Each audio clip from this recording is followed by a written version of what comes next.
देखें हुकूमत बलूचिस्तान की ये संजीदगी कि उनकी कोई वर्कर जो अपने आप को बलूचिस्तान का नुमाइंदा करके यहाँ आती है, और संजीदगी का आलम ये है कि नेगोशिएशंस के नाम पर हमारे पास फर्द आते हैं, ठीक है, हमें कहा जाता है, हम पर इल्ज़ाम लगाया जाता है कि आप नेगोशिएशंस के लिए तैयार नहीं हैं।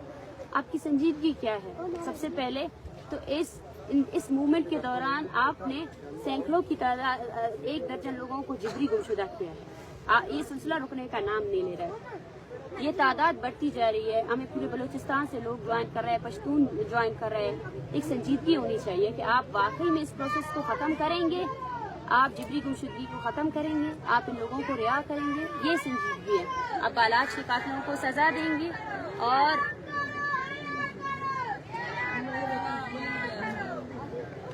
और दूसरी बात यह है कि हमें ये कहा जाता है, हमें ये डिबेट किया जाता है हमारे ऊपर कि आप नेगोशिएशंस के लिए तैयार नहीं हैं। लेकिन नेगोशिएशंस के नाम पर कौन आया है हमारे पास? कौन है जो संजीदगी से आकर इस मसले को हल करना चाहता है? अगर कोई नेगोशिएशन करना चाहता है तो सबसे पहले इन लोगों को रिहा करें। हमारी डिमांड्स है ही क्या? इन लोगों को बाजियाब करें।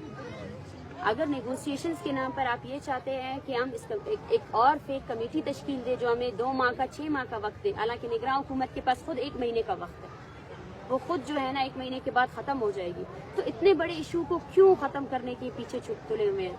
हम यहाँ नहीं रुकेंगे। अगर हो सका हमारी मूवमेंट ऐसी ही जारी रहेगी। अगर इनको ये लगता है हम दो और कुछ लोगों के जरिए आकर हमें ये पोर्ट्रे ना किया जाए कि यहाँ बैठे हुए लोग, ये बलोच यकजहती कमेटी जो है ना नेगोशिएशंस के लिए तैयार नहीं है। Thank you.